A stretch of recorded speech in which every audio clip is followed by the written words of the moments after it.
Assalamualaikum dan selamat sejahtera.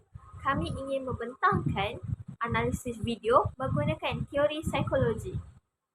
Sebelum saya bermula, saya ingin memperkenalkan ahli kumpulan saya terlebih dahulu. Pertama, Muhammad Shah Zarul Ikhwan bin Muhammad Syahril. Kedua, Nur Insani Soleha binti Sa'ad.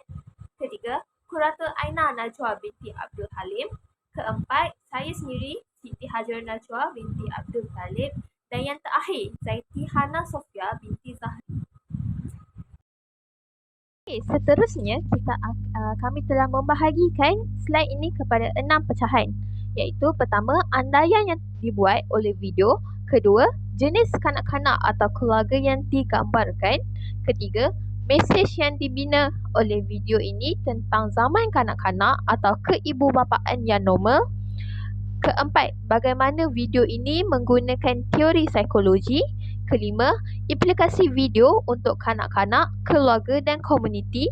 Serta yang terakhir adalah peranan pendidik dan juga ibu bapa. Kami telah menyediakan link video, pautan link video di ruangan ini.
Apa dia, adik? Tak nampak apa tengah sibuk ke?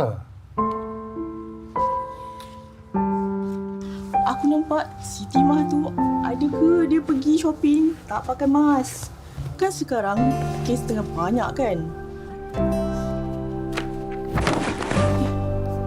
Kejap. Aku buka balik.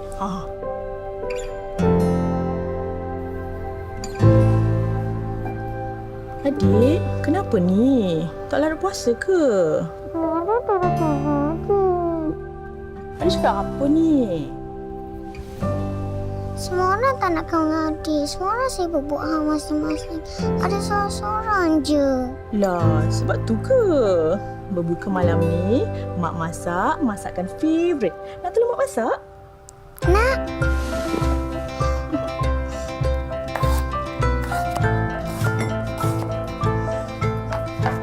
Kenapa Mak nangis? Nak?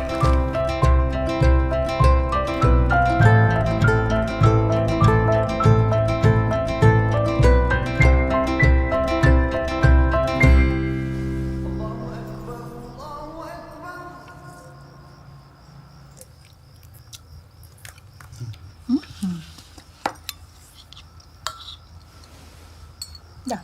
Cukup. Dah lama kita tak makan bersama kan? Kita selalu makan bersama apa? Tu bukan makan bersama. Tu makan duduk sekali. Samalah tu. Apa bezanya? Nasib tadi tak ada phone.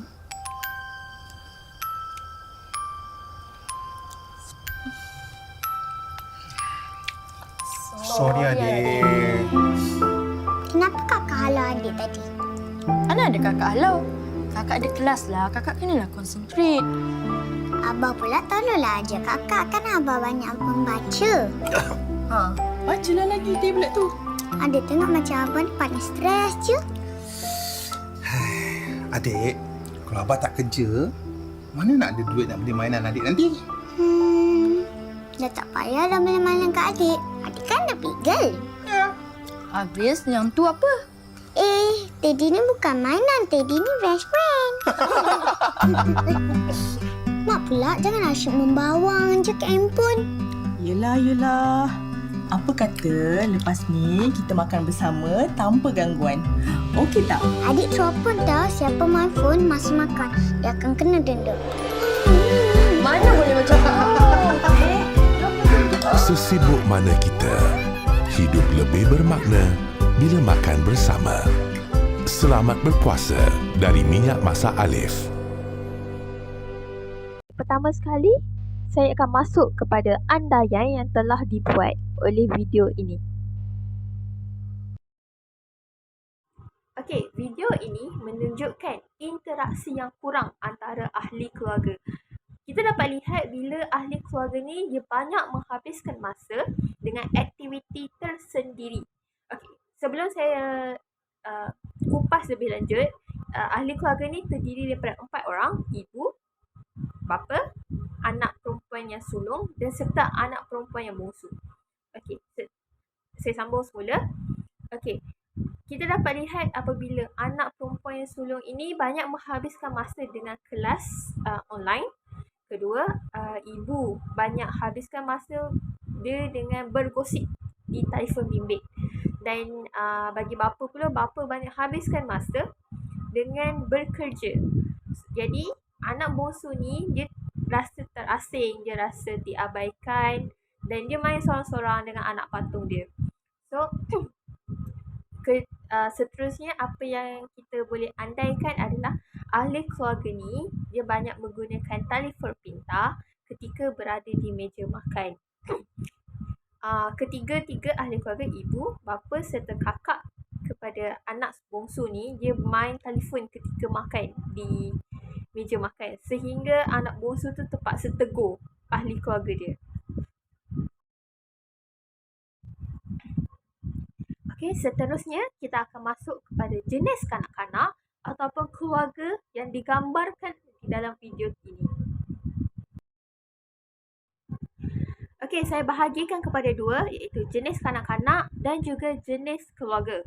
Jenis kanak-kanak yang digambarkan melalui video ini adalah kanak-kanak ini bersuara lantang dalam menyampaikan pemikiran atau pendapatnya. Kita dapat lihat apabila kanak-kanak ni adalah anak bongsu tersebut menegur ahli keluarganya yang bermain telefon pintar di meja makan. Dia rasa seperti perbuatan itu tak sepatutnya berlaku. Jadi dia menegur ahli keluarga dia. Saya rasa kanak-kanak ni dia bersuara lantang dalam menyampaikan pendapatnya. Seterusnya adalah jenis keluarga yang digambarkan adalah keluarga ini saling menerima kesalahan sendiri. Seperti yang kita dapat lihat di dalam video tersebut, keluarga ni dia dapat menerima teguran anak bongsu mereka ketika mereka bermain telefon pintar di meja makan. Apabila anak bongsu mereka menegur, mereka menerima teguran tersebut dan bersedia untuk mengubah perangai perbuatan tersebut. Jadi saya rasa itu adalah jenis keluarga dan jenis kanak-kanak yang kita dapat lihat melalui video ini.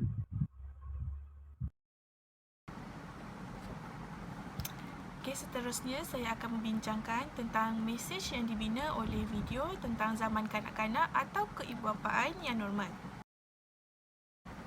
Yang pertama adalah, ibu bapa seharusnya meluangkan masa dengan kanak-kanak.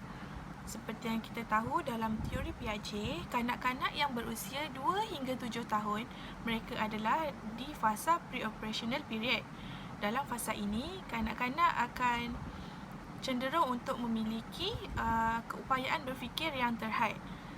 Oleh itu, ibu bapa seharusnya meluangkan masa dengan kanak-kanak supaya dapat membentuk mental dan juga fizikal kanak-kanak yang lebih baik.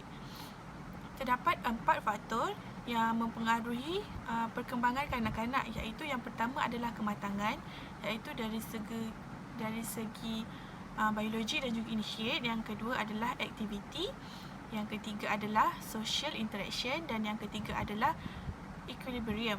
Ini bermaksud yang nombor 2 dan juga nombor 3, iaitu sekiranya kanak-kanak tidak mempunyai aktiviti fizikal dan juga interaksi sosial yang baik, ini akan mempengaruhi perkembangan mereka apabila mereka menjadi dewasa kelak.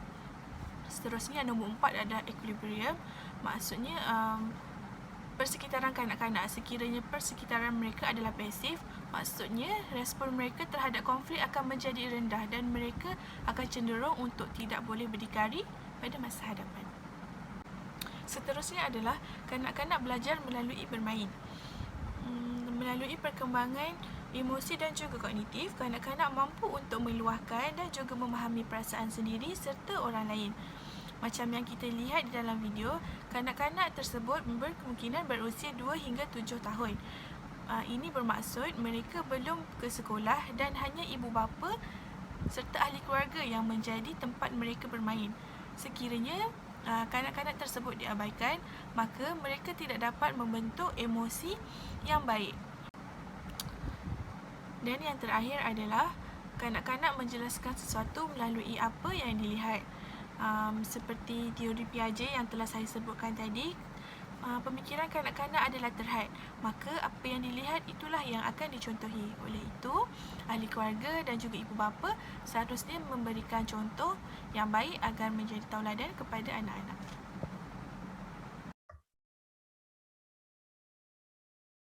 Saya Nur Insani Soleha binti Saad dan nombor metrik 201781. Kemudian kita akan masuk kepada persoalan bagaimana video menggunakan teori psikologi. Terdapat dua perkembangan berdasarkan teori, iaitu perkembangan kognitif oleh teori Piaget dan juga perkembangan psikososial oleh teori Erik Erikson. Apa itu perkembangan kognitif? Perkembangan kognitif ni adalah faktor yang mempengaruhi pemikiran individu, itu melalui pengalaman sosial dan juga keseimbangan. Ianya merupakan interaksi antara individu dan juga persekitaran, seperti contoh, suasana keluarga yang kurang ceria kerana ahli keluarga suka menghadap gadget. Dan pada peringkat ini adalah peringkat sensori motor ketika kanak-kanak berusia 2 hingga 7 tahun. Ianya menggunakan minda untuk membentuk skema baharu, seperti contoh sebuah lukisan yang dapat diadaptasi oleh seorang kanak-kanak bagi menggambarkan sebuah keluarga yang bahagia. Okay, dan kedua adalah perkembangan psikososial, iaitu merupakan gabungan 3 faktor, iaitu kendiri, emosi dan juga sosial. Ianya peringkat ini adalah peringkat yang keempat, iaitu peringkat berdaya saing dan melawan rendah diri, iaitu menurut daripada teori Erik Erikson. So, yang pertamanya berupaya memahami kepada perkara yang betul dan salah. Seperti contohnya, kanak-kanak tersebut mampu ataupun dapat menasihatkan ibunya supaya jangan selalu membawang ketika bercakap di telefon. Dan kemudian dan yang seterusnya adalah kanak-kanak tersebut mendapatkan satu perasaan, iaitu timbul rasa sedih apabila hasil kerja yang digambarkannya tidak mendapat sambutan dari ahli keluarga, iaitu daripada apa yang kita dapat tengok dalam video tu adalah daripada ayahnya dan juga kakaknya. Dan kita teruskan kepada persoalan yang kelima. Baiklah, seterusnya saya Qurratu Aina Najwa binti Abdul Halim, nombor metrik 201987, akan membentangkan tentang implikasi video yang ditayangkan kepada kanak-kanak, keluarga dan juga komuniti.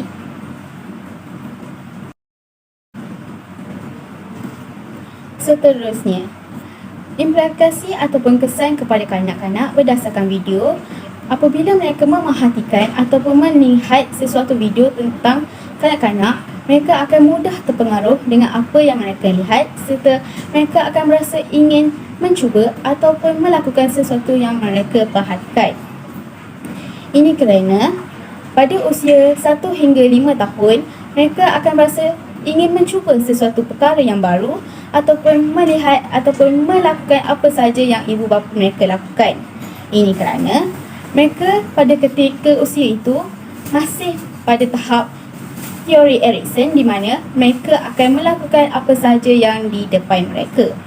Selain itu, berdasarkan pemerhatian ataupun video yang ditayangkan, seorang kanak-kanak berasa kurang kasih sayang di mana ibu bapa ataupun ahli keluarga mereka tidak menghiraukan apa yang mereka lakukan, di mana mereka akan merasakan diri mereka tidak dihargai.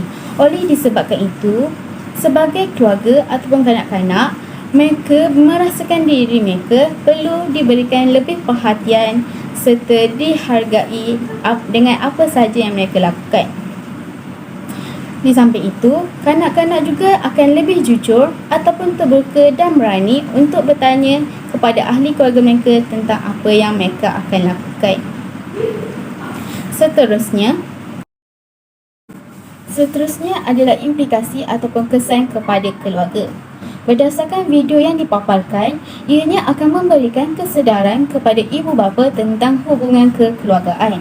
Selain itu, setiap keluarga juga perlu membahagikan antara masa peribadi iaitu masa kerja dan masa bersama keluarga iaitu bersama anak-anak dan ahli keluarga yang lain. Tambahan pula, ibu bapa perlu menerima ataupun mendengar pendapat setiap ahli keluarga tidak kira umur ataupun pangkat. Selain itu, bakal ibu bapa ataupun mereka yang sedang menantikan anak, mereka perlu bersedia dengan segala tanggungjawab ahli keluarga. Seterusnya adalah implikasi ataupun kesan kepada komuniti. Berdasarkan video yang dipaparkan juga, hubungan kekeluargaan yang bahagia akan dapat menyumbang kepada komuniti yang aman dan damai, di mana ianya memberikan kesan kepada komuniti tentang hubungan ataupun kanak-kanak juga perlu memerlukan perhatian yang lebih daripada mereka. Dan akhir sekali, masyarakat yang saling bertoleransi dapat mewujudkan keluarga yang lebih akrab dan aman. Seterusnya, saya akan berikan kepada pembentang iaitu Syahzarul. Okey, baiklah. Saya Muhammad Syahzarul Ikhwan bin Muhammad Syahril, nombor matriks 201782. Akan menerangkan tentang peranan pendidik dan ibu bapa terhadap kanak-kanak. Okey. Kita pergi kepada peranan pendidik ataupun guru terhadap kanak-kanak. Okey. Peranan pertama bagi seorang pendidik terhadap kanak-kanak iaitu pendidik ataupun guru berperanan sebagai pengajar, pemudah cara dan juga pembimbing terhadap kanak-kanak, di mana pendidik berperanan membantu dalam mempertingkatkan ilmu pengetahuan dalam kalangan kanak-kanak agar kanak-kanak ini dapat mengembangkan keinginan intelek mereka serta mewujudkan sikap keterujaan kanak-kanak itu untuk terus belajar. Selain itu, guru-guru juga memainkan peranan sebagai penggerak dan pembimbing kepada kanak-kanak dalam menyelesaikan masalah kanak-kanak itu dalam pendidikan, sama ada dalam sesuatu topik dalam mata pelajaran ataupun dari segi kemahiran-kemahiran insaniah mereka.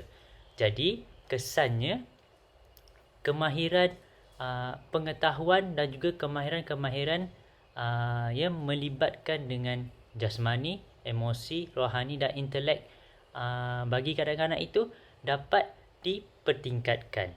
Okey, kita terus kepada peranan pendidik yang kedua iaitu pendidik memberi peluang dalam melahirkan perasaan dan mengembangkan daya kreativiti kepada kanak-kanak, di mana semua kanak-kanak tanpa mengira tahap kepintaran mereka, di mana mereka ni memiliki kemampuan daya berfikir yang berbeza. Jadi pendidik perlu memberi tugasan yang berbeza, di mana mempunyai tugasan dalam bentuk ICT, berbentuk lakaran tangan, lisan ataupun sebagainya, kerana setiap kanak-kanak itu mempunyai kemahiran dan minat mereka yang berbeza. Jadi ia akan memberi motivasi kepada pelajar itu dalam menguasai ilmu pengetahuan untuk dijadikan asas kepada pemikiran mereka, kerana mereka merasa seronok dan suka terhadap pembelajaran. Okey, kita pergi kepada peranan pendidik yang ketiga, iaitu mencipta persekitaran yang merangsangkan perkembangan daya berfikir, di mana sebagai seorang guru ataupun pendidik perlu membuat perancangan awal dalam memilih aktiviti yang dapat membina daya pemikiran kanak-kanak, supaya pemikiran kanak-kanak itu boleh menjadi lebih berkesan, di mana terdapat kriteria aktiviti yang boleh pendidik ini melaksanakan atau dirancang. Antara kriteria iaitu aktiviti yang berbentuk menggembirakan, menarik dan membina perkembangan fizikal mental kanak-kanak. Sebagai contohnya, permainan yang melibatkan dengan topik pembelajaran pada hari tersebut, kerana permainan itu mempunyai kriteria yang menggembirakan, menarik dan pada masa sama ia membina perkembangan fizikal dan mental kanak-kanak. Jadi ia dapat menarik minat pelajar untuk memahami sesuatu input dan pada masa yang sama menggalakkan mereka untuk berfikir dengan lebih mendalam. Kerana apa? Kerana mereka berasa tertarik dan suka terhadap sesuatu pengetahuan itu. Kita pergi kepada peranan ibu bapa terhadap kanak-kanak. Peranan ibu bapa yang pertama iaitu memperuntukkan masa bersama dengan kanak-kanak, kerana ibu bapa merupakan orang yang paling rapat dengan kanak-kanak dan ia juga membantu dalam perkembangan daya berfikir kanak-kanak, di mana ia dapat membina kemahiran sosial, emosi, kognitif dan juga fizikal. Jadi ibu bapa perlu meluangkan masa seperti dengan bermain bersama dengan mereka. Contohnya seperti berkomunikasi semasa di meja makan, ataupun ibu bapa bercerita dengan kanak-kanak sebelum masuknya waktu tidur. Jadi ia dapat mengeratkan hubungan dan membantu dalam perkembangan kanak-kanak itu tersebut. Okey, kita pergi kepada peranan yang kedua, iaitu ibu bapa memberi sokongan dan dorongan terhadap kanak-kanak. Kanak-kanak mempunyai minat mereka sendiri. Contohnya seperti nyanyian, bersukan, melukis dan sebagainya. Jadi ibu bapa perlu memberi sokongan dan dorongan mereka terhadap minat yang mereka ceburi. Jadi ia akan mempengaruhi emosi positif terhadap kanak-kanak. Jadi sekiranya ibu bapa memberi sokongan dan dorongan terhadap minat kanak-kanak itu, mereka akan melakukan sesuatu yang mereka minat itu bersungguh-sungguh untuk mencapai kejayaan. Dan pada masa yang sama ia membantu kanak-kanak itu dalam perkembangan jasmani, emosi, intelektual dan juga membantu dalam meningkatkan keyakinan diri mereka. Okey, kita pergi kepada yang terakhir, iaitu membantu dalam membinakan kesihatan mental. Jadi macam mana ibu bapa memain peranan penting dalam membantu membinakan kesihatan mental, di mana telah diceritakan pada peranan ibu bapa yang pertama, iaitu dengan memperuntukkan masa bersama dengan kanak-kanak, dan juga peranan ibu bapa yang kedua iaitu memberi sokongan dan dorongan kepada kanak-kanak. Jadi ia akan membantu membina kesihatan mental kanak-kanak tersebut kerana mereka merasa diri mereka disayangi dan diri mereka itu adalah orang yang penting di mata ibu bapa tersebut. Jadi kanak-kanak memperoleh emosi yang positif dalam diri mereka, dan pada masa yang sama mereka akan berasa semangat untuk melakukan sesuatu perkara yang berfaedah. Sebagai contohnya, mereka berminat untuk belajar dalam memperkembangkan pengetahuan mereka, dalam memperkembangkan kognitif mereka, dan pada masa yang sama ia juga membantu untuk meningkatkan kemahiran-kemahiran yang lain terhadap diri mereka. Kesimpulannya, kanak-kanak merupakan aset negara yang diperlukan pada masa hadapan, di mana tahap perkembangan kanak-kanak perlu diberikan perhatian sepenuhnya demi meningkatkan potensi diri mereka. Oleh itu, ibu bapa dan pendidik perlu memainkan peranan yang penting dalam membantu perkembangan jasmani, emosi, rohani dan intelektual dalam diri kanak-kanak. Itu sahaja daripada kumpulan kami. Sekian, terima kasih.